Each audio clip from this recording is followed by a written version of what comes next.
KF-21 시제기 3, 4호기가 등장했고 복좌형 모델까지 있는데 한국이 이렇게 서두르는 이유는 무엇인가? 중국 텐센트 뉴스 기사와 네티즌 댓글 반응 번역입니다. 한국인들은 속도가 정말 빠르다. 지난 2021년 4월 9일 KF-21의 첫 번째 시제기가 출시된 이후 카이는 홍보 영상을 통해 3, 4호기까지 단숨에 공개했다. 첫 번째 시제기와 달리 3호기와 4호기는 수직 꼬리날개의 화려한 도장까지 칠해졌다. 3호기는 파란색 바탕에 붉은색과 흰색 보람의 머리가 그려져 있고 4호기는 검은색 바탕에 황금색 비행운이 그려져 있다. 특히 KF-21의 4호기는 복좌형으로 설계된 세계에서 두 번째 5세대 전투기라는 점은 언급할 가치가 있다. 물론 KF-21은 내부 무장창이 없고 스텔스 설계도 완전하지 않아 정확히는 4.5세대라고 볼 수 있다. 그러나 복좌형 전투기 설계는 2차 세대 전투기를 활용해서 무인기 편대를 지휘하겠다는 한국의 의지가 반영된 것으로 평가할 수 있다. 한국이 공개한 홍보 영상을 보면 KF-21이 무인기를 이끌고 합동작전을 수행하는 장면이 나온다. 카이는 이미 지난 2017년 서울 에어쇼에서 KX라는 코드네임의 대형 로얄 윙맨을 공개한 바 있으며 2018년 서울 에어쇼에서는 이 드론 모델은 더욱 디테일해졌으며 가우리 X로 명칭이 변경됐었다. KF-21의 첫 비행은 올해 7월로 예정되어 있고 나머지 5, 6호기도 조립 중인 것으로 알려졌다. 새로운 항공기를 개발할 때는 한두 대의 시제기를 먼저 제작하고 첫 비행이 성공하면 설계를 보완하여 점차 나머지 시제기를 제작하는 것이 일반적이다. 전투기를 생산한 적이 없고 5세대 전투기에 처음 도전하는 한국의 입장에서는 반드시 조심스럽고 신중해야 한다. KF-21은 4.5세대 전투기로서 한국이 미국으로부터 구입한 F-35A 60대와 함께 전력을 구성하게 된다. KF-21은 한국 공군의 F4, F5원, 일부 F-16CD, F-15K를 대체할 것으로 예상된다. KF-21은 2028년까지 40대가 배치되고 2032년까지 120대가 배치될 예정이다. 일부 분석가들은 KF-21이 F-35의 대체품으로 자리매김했음에도 불구하고 디자인은 미국 F-22의 축소판처럼 보인다고 말한다. 이러한 디자인에 미국 언론들조차 한국의 KF-21을 F-22, F-35A는 차세대 스텔스 전투기라고 극찬했을 정도다. KF-21의 레이더 반사 면적은 4.5세대 전투기인 유로파이터 타이푼과 견줄만한 수준으로 평가된다. KF-21의 스텔스 능력에 영향을 미치는 것은 날개 아래 6개 하드포인트와 동체 아래 4개 하드포인트다. KF-21은 경제적인 가격과 짧은 개발 주기를 추구해 내부 무장 창 설계를 포기했다. KF-21 시제기는 현재 제너럴 일렉트릭의 F414G400K 엔진을 사용하며 이 회사는 앞으로 120대의 전투기에 240대의 엔진을 공급할 예정이다. 이 전투기는 7.7톤의 탑재량과 마하 1.83의 최고 비행속도를 유지할 수 있을 것으로 보인다. 항속거리는 2,900km로 F-35A보다 우위에 있다. 한국은 또한 고객의 요구사항에 따라 전투기의 무장을 탄력적으로 구성할 수 있다. 예를 들어 미티어 0대0 미사일을 사용할 수 있는 능력을 확보한 것이다. 미티어 0대0 미사일과 같은 장거리 미사일을 사용할 수 있는 A4 레이더도 한국이 독자적으로 개발했다.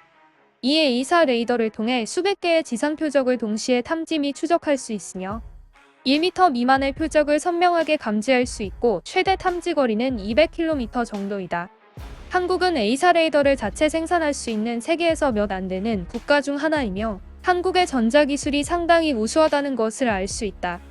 콕핏 우측 전방에는 적외선 탐색 추적 장비를 장착하여 레이더가 꺼진 상태에서도 목표물을 탐색할 수 있다.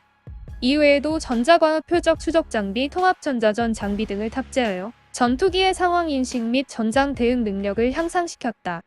KF-21은 5세대 전투기는 아니지만 저렴한 가격과 빠른 납품 속도 등의 메리트가 있어 영국 등 유럽 국가들의 전투기보다 수출 우위를 점할 수 있을 것으로 보인다. 또한 고유의 강점을 내세워 F-35A나 중국 전투기보다도 잘 팔릴 것으로 예상된다. 미국의 F-35는 수출에 많은 정치적 조건이 따른다. 우리 전투기는 역시나 신뢰성이 부족하다는 문제가 있다. 이러한 문제점은 KF-21에는 존재하지 않는다. 한국이 새로운 항전 장비 및 관련 센서들을 독자 개발하고 이를 KF-21과 성공적으로 결합할 수 있다며 전 세계 고객들은 더 높은 자율성과 더 좋은 제품, 더 안정적인 공급을 제공받을 수 있을 것이다. 한국은 부단한 노력으로 자주국방의 길을 걸어왔고 가능한 국산 무기를 갖추려고 한다는 점은 높게 평가할 만하다. 한국의 실력이 이렇게 강하다고? 어느 정도 기초가 있고 도와줄 사람도 있으니까. 한국의 실행력은 동아시아 괴물방 수준이야. 대만을 비롯한 동아시아 국가 중에서 약한 나라는 없어. 우리는 항상 그들을 비웃지만 상당한 방산 수준을 갖추고 있어. 아직도 착실히 진행되고 있는 것 같아. 정말 한국답다. 한국은 순수하게 해외 무역시장과 기술력에서 뒤처지지 않기 위해서 5세대 전투기를 개발하고 있어. 국내 수요에 초점을 둔 FC-31과는 달리 한국은 강력한 대외 무역 동력을 갖추고 있어. 2026년 계획대로 개발이 완료되면 내부 무장창을 갖춘 블록2는 종합 수준이 수호이 57에 가까울 거야. 비록 스텔스 성능은 떨어지지만 중국 전투기보다는 잘 팔릴 것 같아. 5세대 전투기의 진입 장벽이 언제 이렇게 낮아졌지? 이런 종류의 연구개발 경쟁은 결코 작은 나라에서 감당할 수 없는 일이야. 한국은 너무 주제넘는다. 이런 연구개발이 가능한 나라는 미국, 러시아, 유럽, 중국뿐이야. 축소판 F-22 아닌가? 내부 무장창이 없잖아. 첫 번째 배치는 없지만 5년 후 다음 배치 때 있을 것 같아. 그래도 검증기가 아니라 시제기를 만들었고 인도, 일본, 터키에 비해 큰 발걸음을 내디뎠어. 한국이 해낸 것은 성공이고 이점이 매우 많아. 이 물건은 제법 쓸만하고 아시아, 아프리카, 남미의 판매에서 시장을 선점할 수도 있어. 항공 지식 잡지를 구독해봐. 기본적인 상식으로는 이 전투기가 날 수 있다고 생각하지 않아. 나는 비록 한국을 별로 좋아하지 않지만 적어도 한국은 미국의 지원을 받고 자체 항공산업을 가지고 있어. 기존에 제작된 고등훈련기는 중국보다 해외 수출량도 많아. 기술 검증기가 아닌 시제기이고 일본, 인도, 터키보다 발전했어. 제니10은 외국에 나가면 껍데기일 뿐이야. 우리가 예전에 젠8이나 페이바오밖에 없을 때 그것들이 날지 못했나? 이 전투기는 날 수 없다. 우리 공군이 발전하는 동안 다른 나라 공군은 발전하지 않는다고 생각해? 100년 항공 강대국인 영국, 프랑스, 독일은 스텔스 설계에 많은 어려움을 겪고 있고 지금까지 스텔스 전투기를 만들지 못했어. 한국은 어떤 항공 기반이 있지?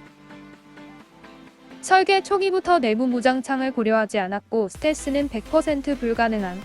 확실히 5세대기는 아니야. 5세대의 가장 중요한 지표는 스텔스야.